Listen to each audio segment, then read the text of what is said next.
So look, we're going to start with the first session back after lunch with a session on music. So it's going to be presented by Kate Fletcher. Kate is a registered music therapist and a neurologic music therapist.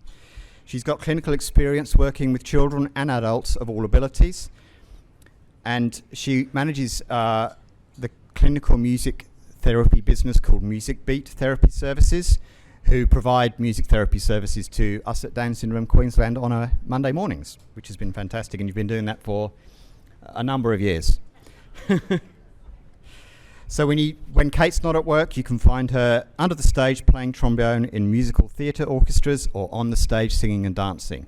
So hopefully this session will be a bit energetic and uplifting to get you back from lunch. So I'll hand you over to Kate Fletcher.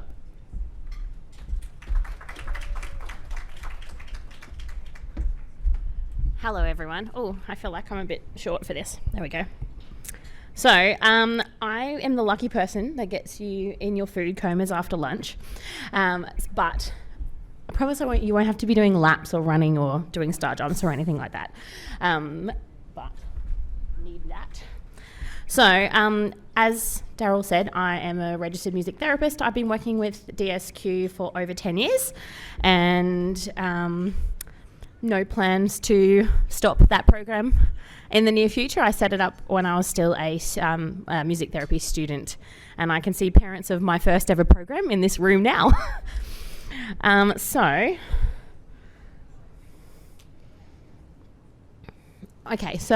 what we will cover today is what is music therapy and neurologic music therapy, why music and music therapy work so well, music therapy when working with school-aged children, using music therapy in various developmental and educational areas, some practical experiences and group activity, and then music therapy in early intervention. And I realise it's a lot to cover in half an hour, so we might zip over things as we go.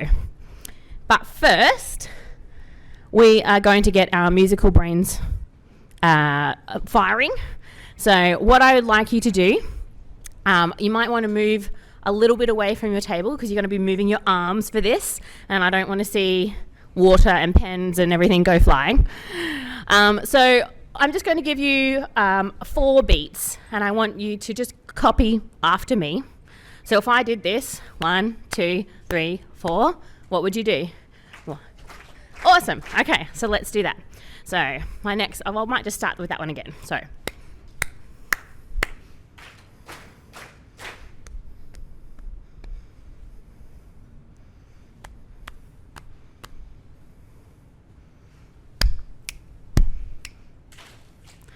All right, you guys are all good at this. So the next one we're going to do is the same thing, but while you're copying me, I'm going to give you the next 4 beats.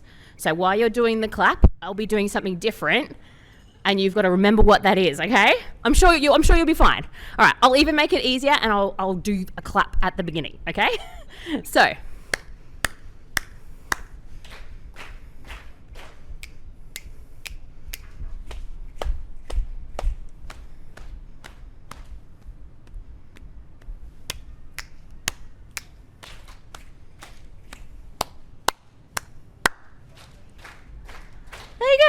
There you go. Most of you do way more than what you thought you would actually be able to do. There you go. All right. So now that we're awake and our bodies are a bit more awake, we are going to look at just a short little video of what music therapy is, and this is being done by the Australian Music Therapy Association in a series called RMTs Change Lives.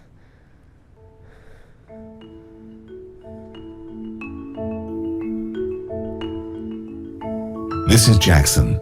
He's a 10-year-old and goes to a school for children with special needs. He's a happy boy with a big smile and a playful nature, but school can be hard for Jackson. You see, his brain works a little differently to most. Sounds come in too loudly, lights can be too bright, and his body doesn't always do what he wants it to do. Jackson gets scared, overwhelmed, and then he can't get his words out. It's tricky for Jackson to join in with the class. If he doesn't know what is coming up next, he gets anxious and withdraws. Some days he screams and bangs his head when things get too much for him. Every week, a man with a trolley full of instruments visits the classroom. Even though the instruments make a lot of noise, the man knows how to structure the music to help Jackson join in. The man creates songs and activities that help him control his body. Sometimes, the man stops strumming the guitar. He looks at Jackson. Jackson's eyes go wide. His smile is huge, and suddenly, there is his voice. Words and sounds are so much easier during music time. Every week, Jackson makes more and more sounds, and even starts to take turns and play with other kids. Who is the man who visits the classroom? He is a registered music therapist, an RMT.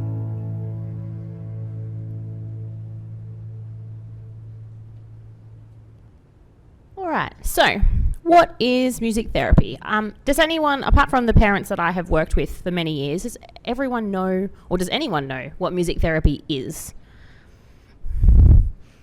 I've been asked many questions of, so you play to calm down children, or do you teach them? And okay, well, kind of sometimes, but if you come to a lot of my sessions, they're definitely not calm. They usually involve everyone in the room running around or dancing or singing or making noise. So music therapy is very different to music education, and each have a really valid place in an educational setting. So music therapy is the planned and creative use of music to attain and maintain health and well-being. And it differs from entertainment or education because it uses music to achieve specific functional outcomes. So we're not, even if I'm teaching an instrument or teaching about music theory, I actually don't care if that child learns that. It's all about the processes in between, and it's about the paying attention and regulation and turn taking and, following different instructions or matching. That's what I'm looking at. So the goals are very non-musical goals. So in neurologic music therapy is it's more about the neuroscience and music's effect on the brain, and it can help with regulation, it can help with your heart rate and your breathing, it can structure your brain to provide cues for movement, it can provide cues for speech, and it can create new neural pathways. So this is one of my favourite articles, and it's why music therapy works so well. But as you know, like when we're all little, music is definitely a core function in our brain. You see kids singing before all that self-awareness comes in, where they're worried about what their peers think or what teachers think. And it's an ingrained thing in our culture, as in many cultures. We have physiological responses to music. It taps into our emotions. As I said before, it can change neural pathways.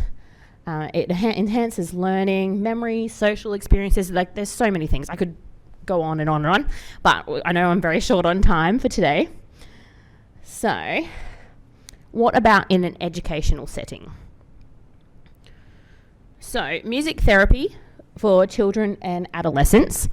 It's a fun and beneficial therapeutic intervention for children of all ages and abilities, and it encourages development through the use of activities such as singing, instrumental play, movement, songwriting, sensory play, and relaxation. And it can help provide opportunities for children to grow in a safe environment. And music provides that structure that keeps that environment safe. It's predictable. They know they're able to do things within that time frame when it cues that anticipation, so they know what's going to happen next.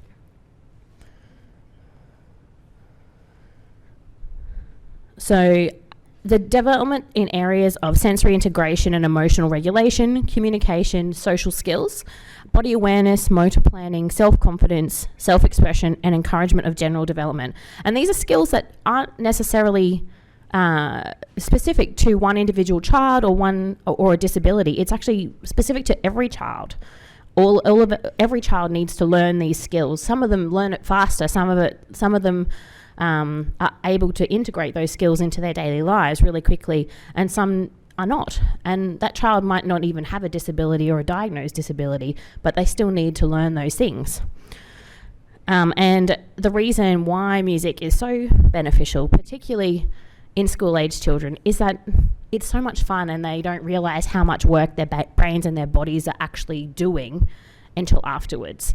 Like I know in some of my classes for the little ones, they might fall asleep within the first 10 to 15 minutes because they've worked so hard just for those 10 to 15 minutes. They're done. That's it. And that's okay. That's all right, because it means that they have reached where they need to be for that day. So when we're talking about regulation and body awareness, we're not just talking about our 5 senses that we talk about regularly, like your sight, your smell, your touch, your taste. There are actually 8 different senses, and the ones that we don't talk about are our vestibular sense. So that's like where your head is in space, your proprioceptive, like where your body is in space, and your interoceptive, so our physiological responses of I'm hungry, I'm tired, my heart's going really fast, and what that then does to our bodies. And so music can provide a structure for all children, and can, when you think about young children who are, starting prep, a lot of them aren't even old enough to have full self-regulation developed because they're only 4. And that's not supposed to be developed by then. So it's okay that they will need some co-regulation strategies within a classroom or within an educational setting that you are able to use. So there's lots of different things that we can do for sensory regulation. We can do some deep pressure squeezes. Obviously it will depend on the setting, if touching is allowed, if touching is not allowed, and what the rules are around that in your own setting. Clapping games and crossing that midline. Dancing where we're moving to very specific beats. Body percussion, all things like that is really that. I've got one teenager, we do what we call the clapstick dance. So we have clapsticks and we go over this side and then over this side and then down here and down there. We only do it for a couple of minutes, but by the time we're finished, her body is ready to learn because her brain doesn't have to think about her body so much anymore. And when our brain is thinking about what our body needs, we need to move, or we need to do this, or we need to do that. I'm hungry, I'm tired, that light's bright. Our brains are so busy that there's no way that we can intake other information on a cognitive level. So then we've got this, and all of these will tie in with some educational goals or developmental goals, or in with each other as well. So we've got music for speech and language, so pre-words and with words. There's lots of different things that you can do, like think about breathing. If your child is not able to actually take a full breath properly, they're not going to be able to talk properly because the air is what supports all of that communication. So breathing, our phonics, understanding our tongue, our lips, our teeth, all of those sort of things. And you can make them harder using like tongue twisters or silly songs. Anything that is fun and upbeat often will engage a child. And this, as I said before, it can be for any child. It doesn't have to be specific to a child with a disability. So this can also be moved on for literacy. So we can do lots of different matching. We can do phonics, sight words, rhyming words, tongue twisters, songwriting. There's a whole lot of different things that you can use for literacy, and that ties into self-expression as well.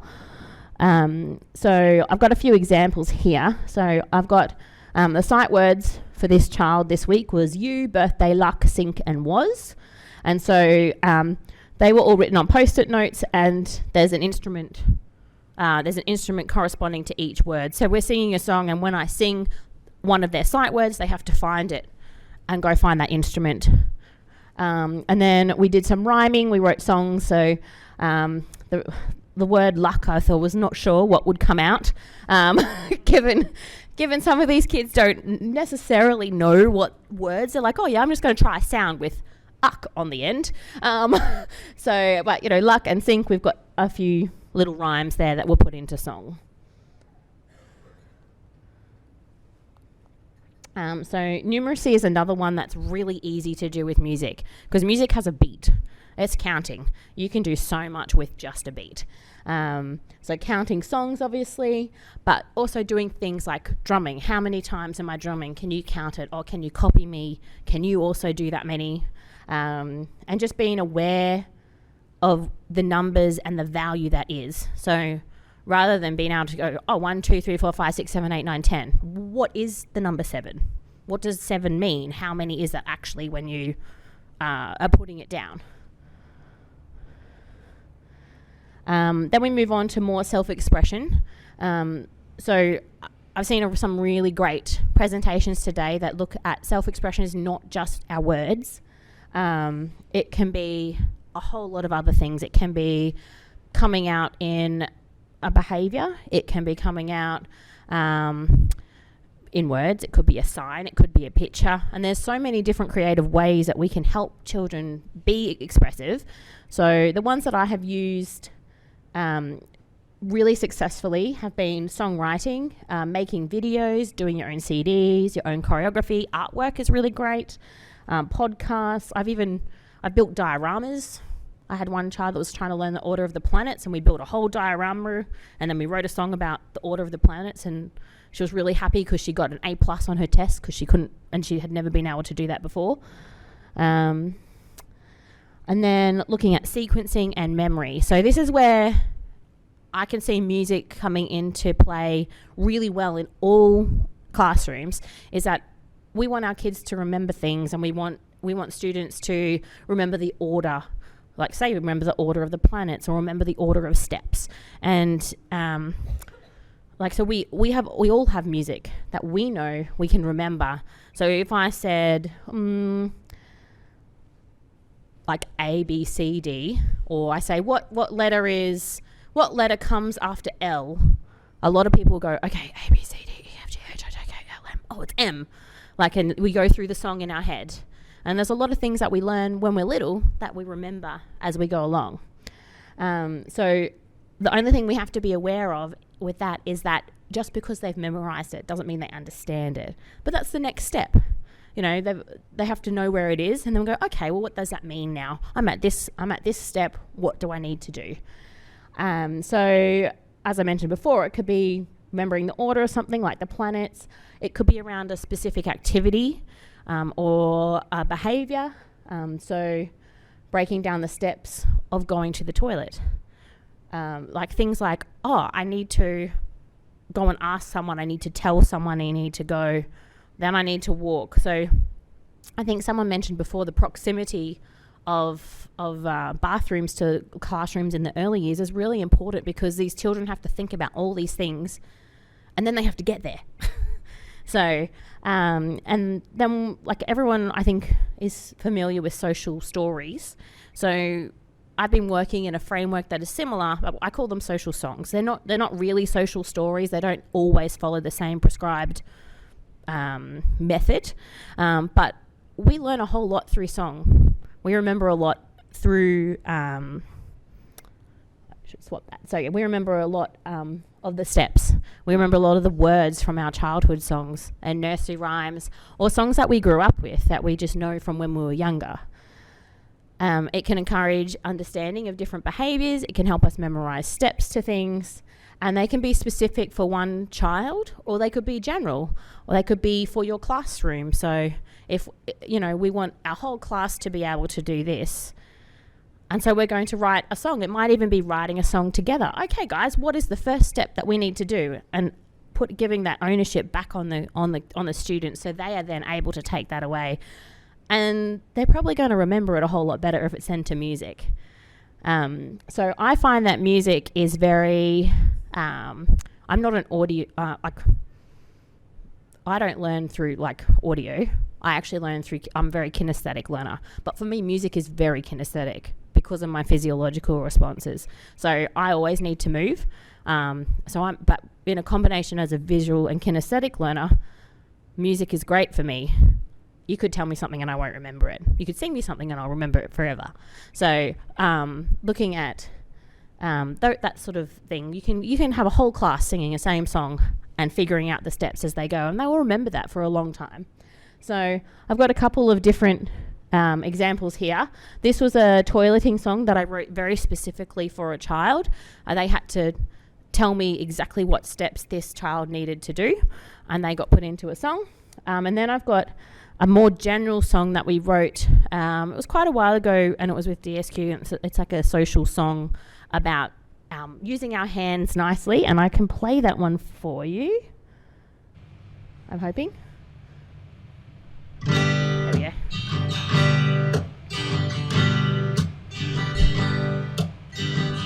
Holly has 2 hands that like to do lots of things.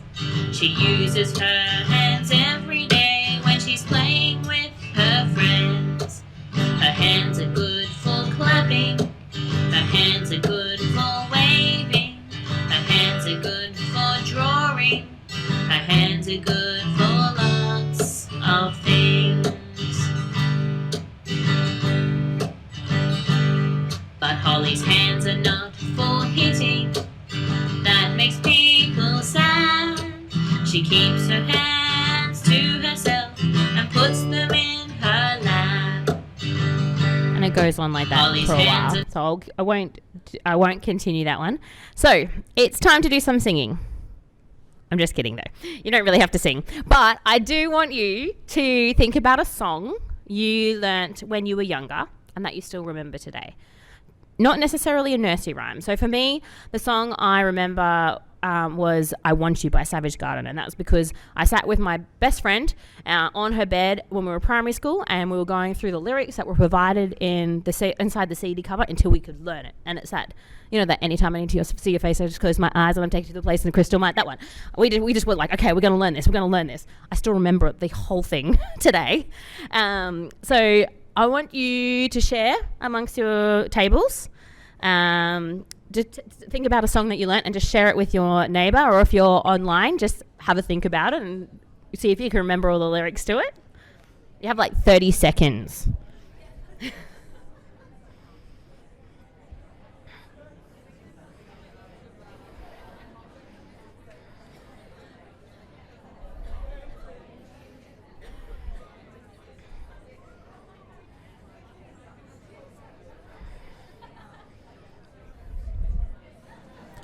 All right. Sounds like everybody's got lots of songs and great stories to go with them. So, if we think about a song that I think everyone will know, if I sang Twinkle, Twinkle, Little, yeah, everyone knows it. So, this theory and the way our brains work, which is really beautiful, can be applied to any topic. So remembering the order of the planets, the steps to do something, positive social skills, incorporating music into learning is like a surefire way to make it engaging, and it can be a group and social activity that everyone can do in their peer group in your classroom. So that's what's going to be next, is you guys are going to have a few minutes at your table to see if you can create a little social song. I don't expect you to sing it to me at the end, but it can be. You can take something like Twinkle Twinkle or Mary Had a Little Lamb, a really simple melody that you don't have to create the music for, and just change the words into something. So it could be remembering the steps for something. It could be a behaviour. If you have a student or a child in mind, I really want to do this, let's do that. And you guys have 5 minutes, okay?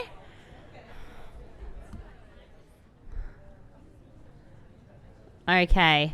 Now, I'm not going to make anyone share, but if anyone wants to share, now's the time to share. Oh, yep, okay, up the back. I think Cassandra, you had your hand up. No? Okay, that's all right. But was it that you guys want to share? Which one? How many did you write? All right, come on, Deb. Oh. You might need to stand up, yeah. Hang on a tick. My daughter lost the $46. She lost her lunchbox. That cost $46. I don't want to sing into the microphone. I can sing loud. It goes, Pretend the microphone's not here. I will pack my bag. I will pack my bag. My hat, my lunchbox, and my water bottle. I will pack my bag. Great. Awesome. That was our song. They stole it off us. All right. Now, I think I'm probably about to run out of time, but I haven't seen any things to wave at me. That's all right. You guys were too involved.